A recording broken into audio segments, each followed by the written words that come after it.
Hey, it's Mrs. Reichelt, and our next video we're going to go ahead and talk about hemostasis. So hemostasis is how you stop bleeding. So it's the stoppage of bleeding that results from a break in a blood vessel. So this whole thing, hemostasis, is just how you stop bleeding. This is whether you have a bruise, an internal injury, or an external injury. So the big thing, I guess, from this slide, big takeaway, is that hemostasis involves three phases. The first one is called vascular spasms. The second is a platelet plug formation, and then the third one is coagulation. We're going to go through each of these steps in detail. So the first one here, step one, after you have some sort of injury, is a vascular spasm. Vascular spasms include vasoconstriction. Vasoconstrictions basically cause the blood vessel to spasm. So it's trying to show you in this diagram, if this was a blood vessel, it's trying to show you that it's going to constrict or get smaller. The purpose of getting smaller is to make it so you have less blood loss. So as those vessels constrict, it'll decrease or reduce the blood loss. So the spasms narrow the blood vessel, which decreases blood loss.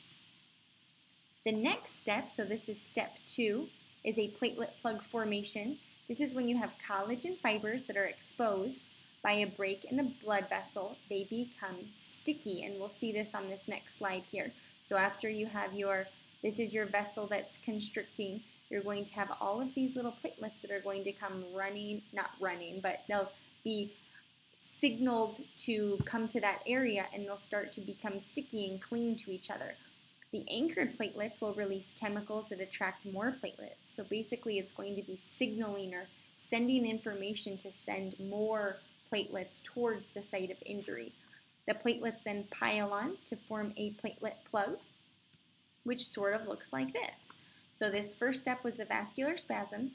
The second step is the platelet plug, and you can see these little purple platelets are starting to plug. If this was the tear, so this is the tear, this is still the tear, but now you have these purple fibers that are starting to try to go to the area. Then we see the next one here. Our platelets are now officially forming that platelet plug. The platelet plug will make it so you stop bleeding. You'll stop losing blood. And a couple of things here that we're going to want to write down. Once you have the platelet plug formation, they're going to form, or I guess they're going to signal a couple of other chemicals. So we have tissue factor is being signaled, as well as platelets are being signaled. And then you're also going to be signaling calcium and other clotting factors. The purpose of signaling all of those different types of chemicals is to ensure that the bleeding stops, and you need all of those materials to help do so. So that's just another detailed diagram here. Once you have your PF3 platelets, your tissue factor, as well as your calcium, then you have the formation of prothrombin activator. I would go ahead and write this down. So this is still in step two of our platelet plug. But I would say that phase one is we have formation of the prothrombin activator. After that, prothrombin will activate another chemical called thrombin. So after that, you have fibrinogen, which will activate fibrin, which is insoluble. And then from there, it will actually cause coagulation. So after all of those steps, you have the PF3, the tissue factor, the calcium. It'll activate prothrombin, which will activate thrombin, which will then activate fibrinogen, and then fibrin. So the last step here is coagulation. This is when you have that injured tissue that releases tissue factor. It interacts with blood clotting proteins and calcium. It triggers a clotting cascade, and then prothrombin converts to thrombin. And then coagulation ultimately stops when we have all of this meshwork type pattern. So we have all of our red blood cells here. We see a whole bunch of red blood cells, and then you should be able to see this meshwork pattern, which ultimately is our blood clotting. So that's when, after that, we have coagulation, and that's a true blood clot. Blood typically clots between 3 and 6 minutes.